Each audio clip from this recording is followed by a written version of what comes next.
name is Allison Kempers. I'm a preschool teacher at Wayne Township. Living the dream, love, most importantly, I love science. I love exploring in geodes, and mushroom hunting are my favorite pastimes. I'm a Butler graduate student, and I am just excited to be here. Thank you. Hi, Rick Crosslin, and I teach in Wayne Township, and I'm the scientist in residence. I go to 11 schools having fun with science, and I want to welcome everybody for joining us today, because as we explore fossils, dinosaurs, and crinoids, and trilobites, oh my. And I'd like to introduce my friend, Peggy. Hi, everybody. I'm Peggy Fishkeller. I am the curator of geology at the Indiana State Museum.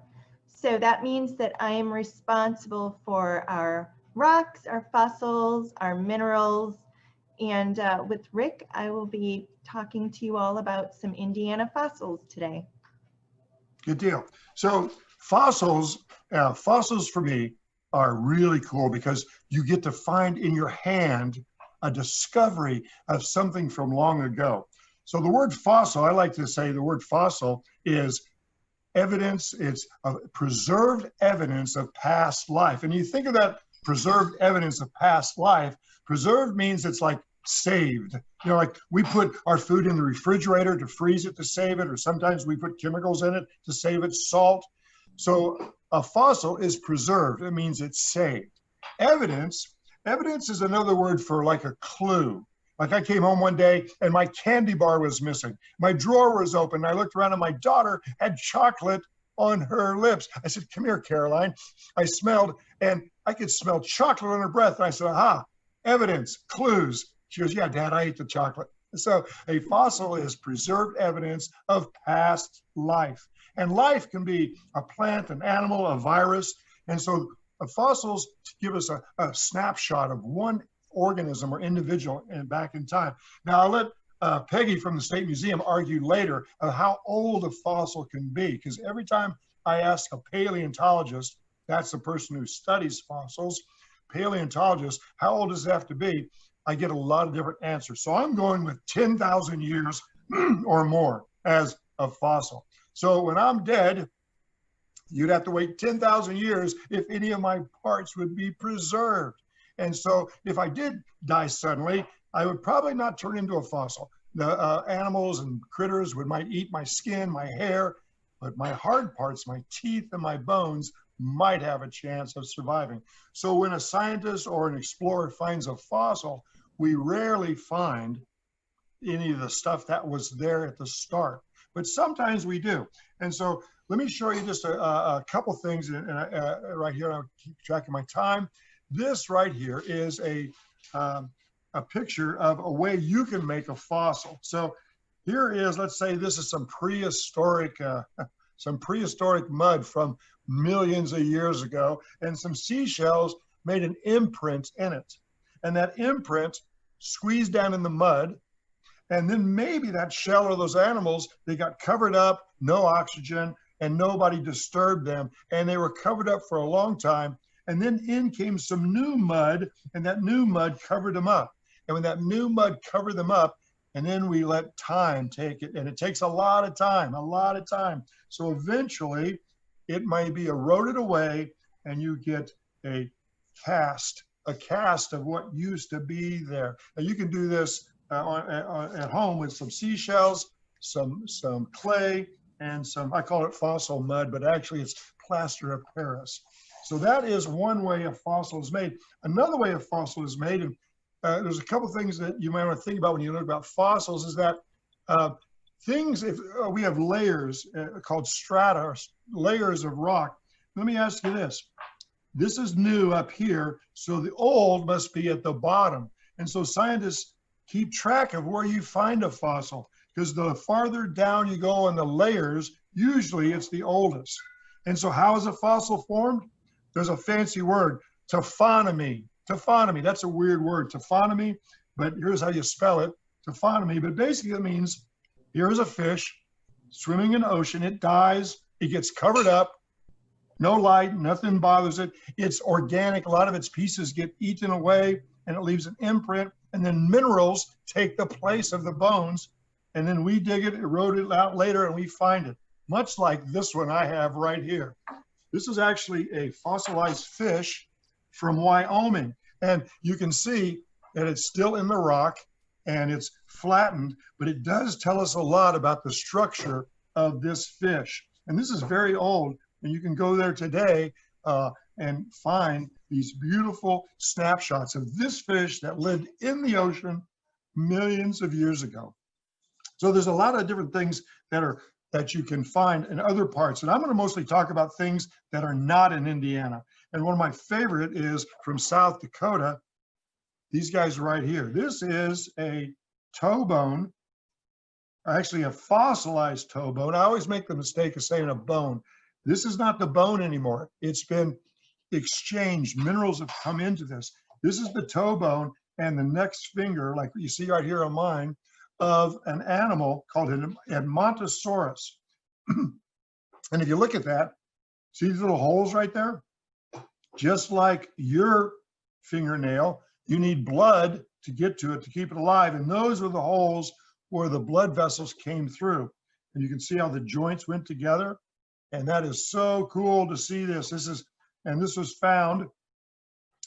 And actually, these are not from the same animal. A lot of times when paleontologists look for fossils, they might find this one from one species and this one from another. And if you look carefully, you can see how this has been glued right here. That's pretty cool. Here's a rib bone off of a Edmontosaurus, and I always say bone, and you guys can correct, and I should say fossilized bone. And the color comes a lot from the minerals, or maybe even from some of the organic material that used to be there. And if you look carefully, there's all kind of cracks on this. When we found this, this was actually, we couldn't pick it up. It would crumble apart. So once you find a fossil, and the museums know this, you take a lot of time to catalog it, to find out where it's from, and to carefully preserve it. This fossil has been laying in the ground for 67 million years, and it would be terrible if I came walking around and picked it up and then just broke it. But if you don't find it, and if it's exposed to the sun and the water and the snow, this fossil will probably disintegrate in a year or two. So it's good that we find these, we catalog them, and we preserve them. Here is a backbone of vertebrae of a Triceratops that was from South Dakota. And I got this from a rancher who, in the Badlands, and a place where there's a lot of cool fossils. In fact, you probably know about this place because one of the most famous T-Rex in the whole world was found there. The T-Rex is named Sue. And so that T-Rex was pretty amazing. And I happen to have here a cast of a T-Rex tooth. Let me show you this on a better view so you can see it just a little bit better here. This is a T-Rex tooth, and this T-Rex tooth is actually pretty big. Only this part would be sticking out of the mouth, the gums, and this is the root of the entire T-Rex. Now, this is made out of a hard plastic. Scientists make a copy of a fossil so we can study it and hold it. And it's pretty good. It's exact detail. And we find these teeth both in the jaw, or sometimes they're actually shed when a T-Rex maybe ate another animal or fought another animal. So this is a beautiful T-Rex tooth. Even though it's a replica, you can still see it was pretty amazing. I have another replica.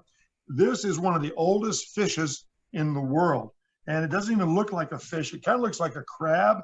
But my friends at the Black Hills Institute of Geology in South Dakota gave me this.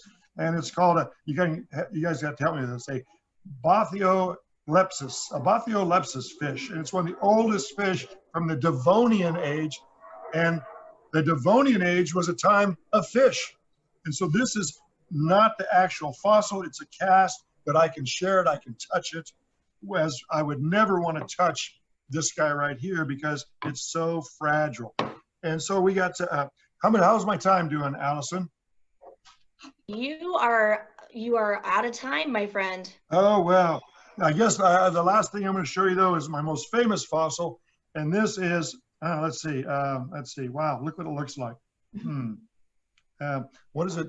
smell like? Let's see. Let me see if I can smell this. Remember, it's been fossilized, so it looks like that. Yeah, it smells like that. This is called a field test. I don't recommend it for everybody. Yep, it tastes like a rock, but actually it's a corpulite, which is the fossilized remains of fecal material, maybe from a prehistoric turtle, maybe a crocodile, I don't know, but it's pretty cool. So with that, and my megalodon tooth, Peggy, your turn. All right. How do I follow that? All right. So Rick kind of talked about fossils from everywhere, but the great thing is that if you live here in Indiana, like probably most of us do, you can find fossils right here. And the fossils that we have are kind of unexpected fossils and not really what you kind of think of. And the reason is that because we had different environments and climates in Indiana than we have now. It can be a little bit hard to wrap your brain around it, but our oldest fossils in Indiana are around 450 million years old. So that's 200 million years older than the first dinosaur, way older than dinosaurs. And just for comparison, the oldest modern human fossils, they're only around 300,000 years old. So you have to put your brain into big time to start thinking about these fossils and to start thinking about how we had such different climates and environments. In the 450 million years that we see fossils in Indiana, our landscape has changed a lot, and its animals have changed a lot too. The oldest that we find are from animals that lived in the oceans.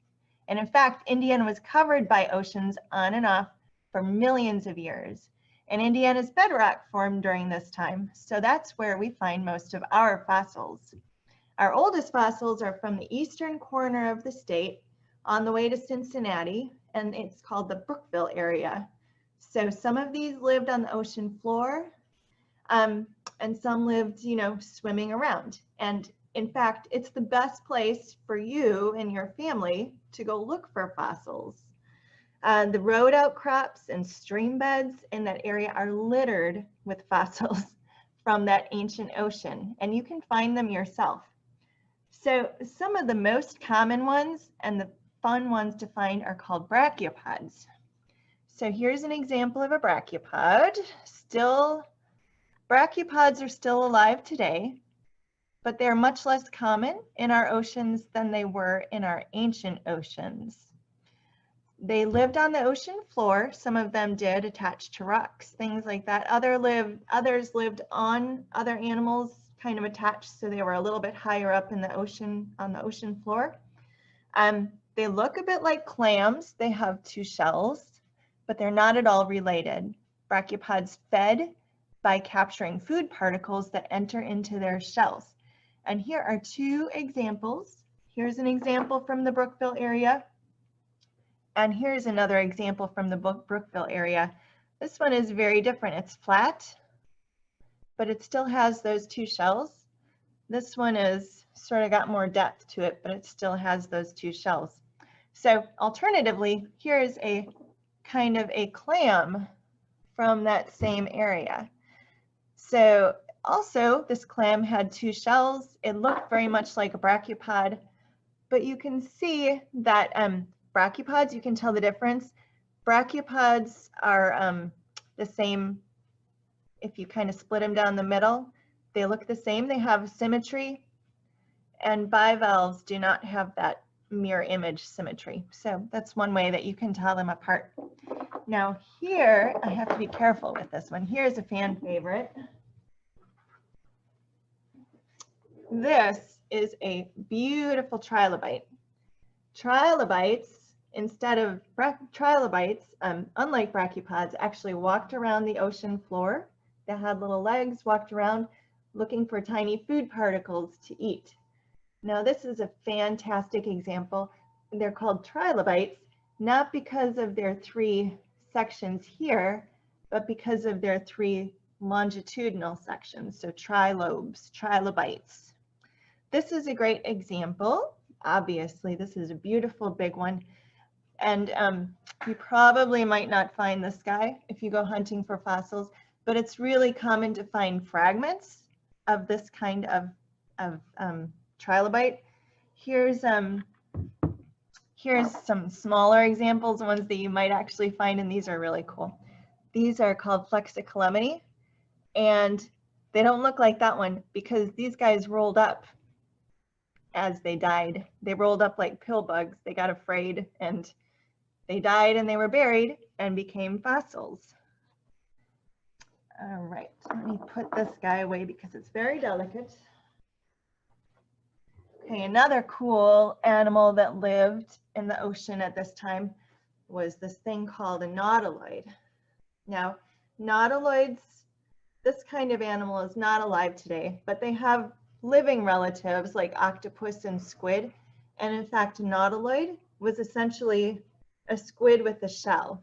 So this is a cast. This is the filled in part of the shell, and its tentacles would have been here, and they moved around by jet propulsion.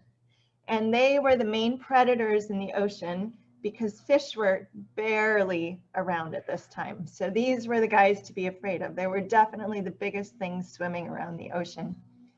And this isn't even a big one. They could be up to 12 feet long at the time, which is pretty amazing. So moving forward a little bit in time, and we start seeing new types of animals. Corals were around before, but they started to become much more important in the oceans, building reefs. One place that you can see corals in Indiana in person is the Falls of the Ohio State Park, right across the river from Louisville. You cannot collect fossils here, but when the Ohio River is low, you can walk right out onto the reefs and see the corals and the other animals that lived among them. So now this is an example of a coral from that time period. With the camera, you can see kind of all the little holes on this mound, and each of those little holes is where a little coral animal lived, and they were all clones of each other. So this was sort of like an apartment building, and all the little animals lived in it. And then just imagine this one and many, many, many, many more, and you start building a coral reef. So moving across the state a little bit more and a little bit more forward in time, we start finding world-class examples of a curious animal called a crinoid. So crinoids, they look like plants, but they're not. They're still alive in our oceans today, but they're less common. Most people don't ever see them. They look like plants, but they're actually animals related to things like starfish, sea urchins, so they're echinoderms. So this is the calyx here. This is the stem. And then the only thing that this one is missing is the anchoring system. Sometimes we call it a root system, but it didn't provide nutrients like plants, so it's maybe more appropriate to say that it's a root system. So these are from an area on the western side of the state called Crawfordsville. And during the Mississippian period in Crawfordsville, about 350 million years ago, Indiana was on the edge of an inland sea where a river emptied into it. And it formed a delta, much like the Mississippi River Delta today. And underwater on the delta floor, animal communities lived. And because of the nature of living on a delta, sometimes storms, something else would cause a gush of sediment to smother all of the animal communities that lived on the delta. And that was bad news for all the animals living there, but it was good news for us because when animals are smothered by sediment, guess what happens? They get fossilized. They don't get to decompose like they usually would. So we have these beautiful examples of crinoids and other animals from that area. And in fact, crinoids from Crawfordsville are so fantastic that they're in museums all around the world. You can go to museums in China and Japan and find examples of crinoids from Indiana, which is fantastic.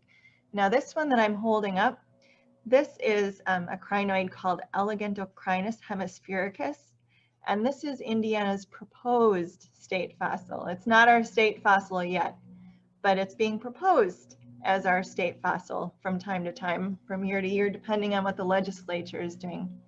So this is a little beauty right here, and I've got another example to show.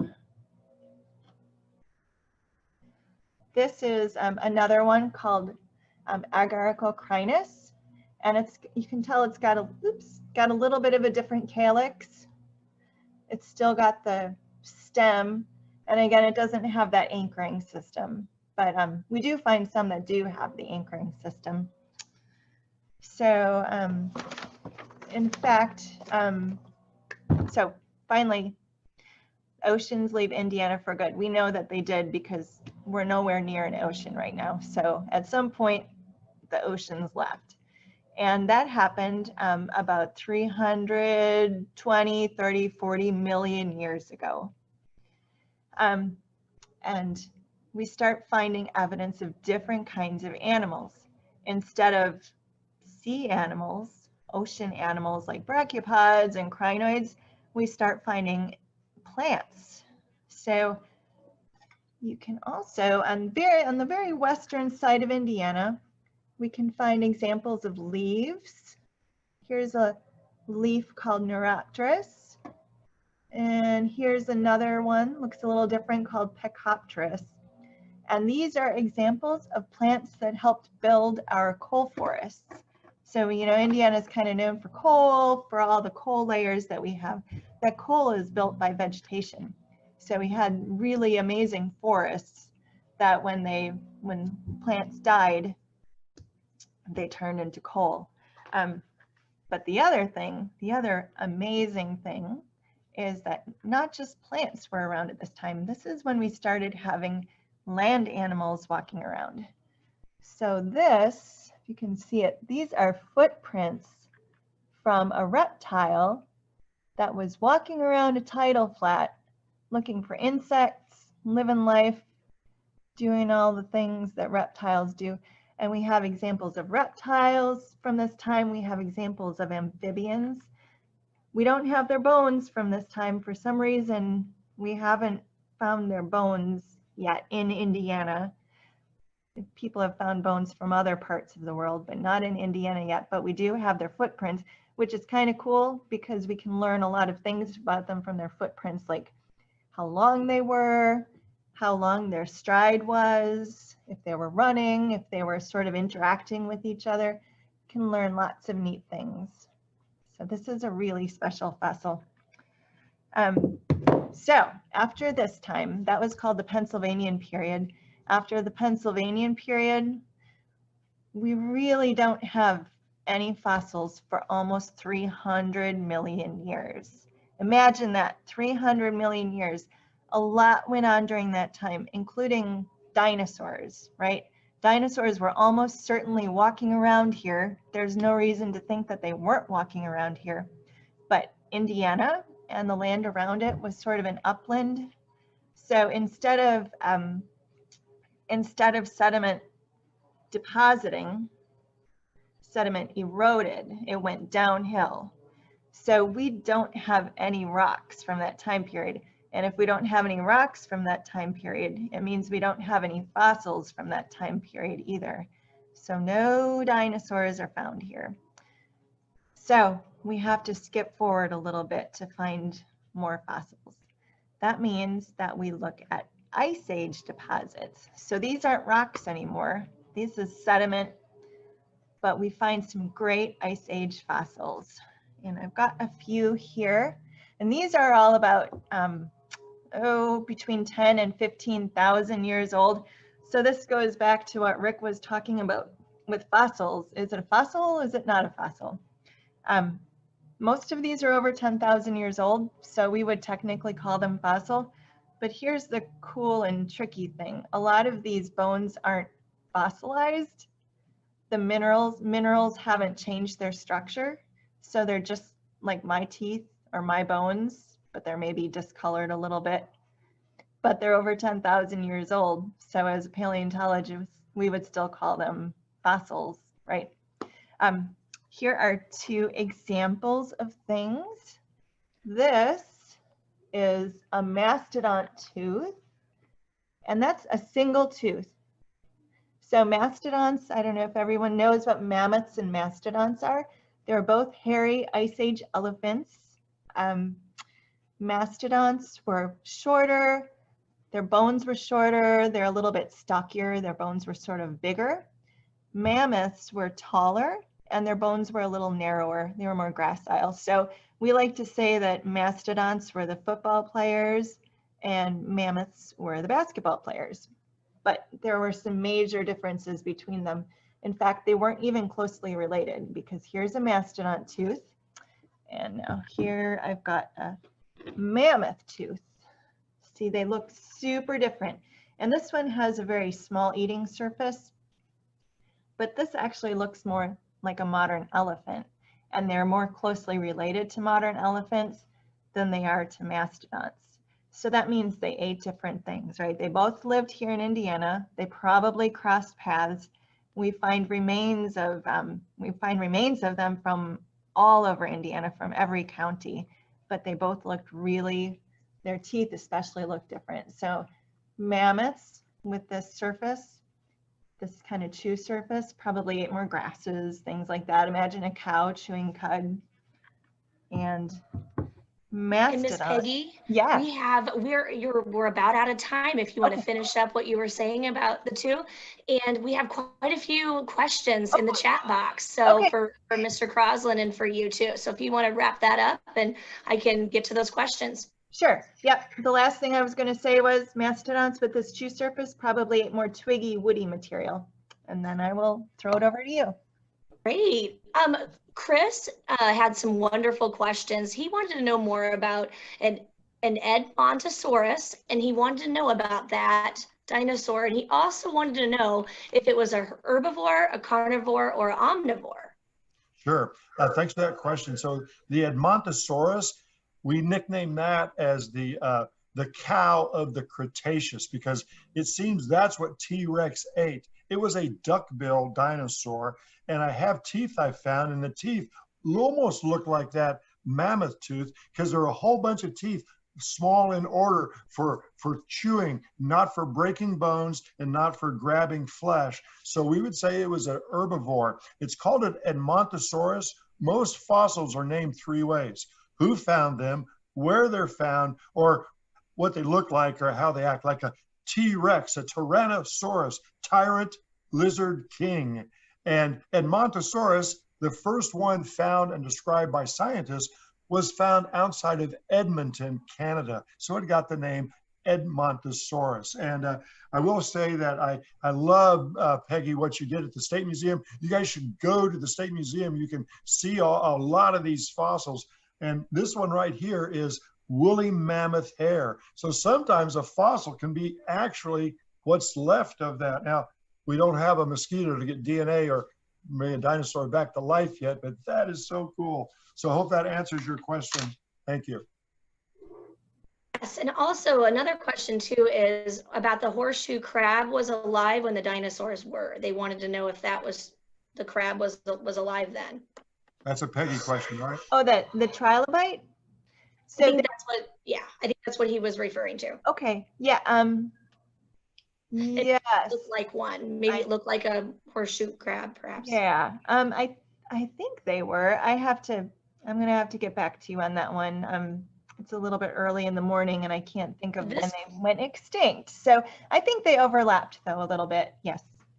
A lot of animals that are living today, even though we call it a living fossil, it may not be the exact species, but very closely related. Like we have plants called horsetail rushes that you can find in marsh, and you might even find a plant that looks very much like that.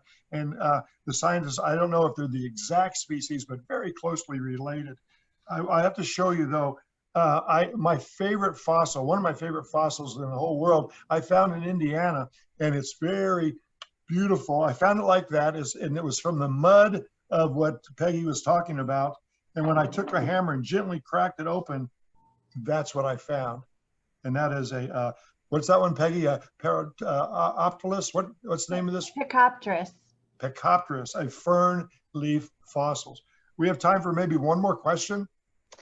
Okay, the last question comes from Banks, who's 5. He wonders, how do you find these fossils? How do you get started?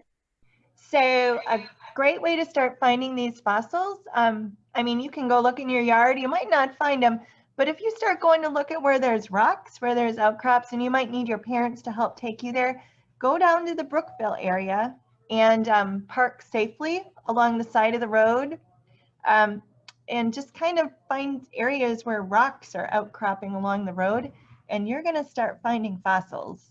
Yep, Banks, and the good thing about you, Banks, if you're 5, you're closer to the ground. So your eyes are closer to the fossils. You can find them. Look in your driveway, because most of the rocks in Indiana are sedimentary rocks, and you might find fossils. Or the next time you go downtown to a building, if it's white limestone, get up close to that. You might see little bitty fossils.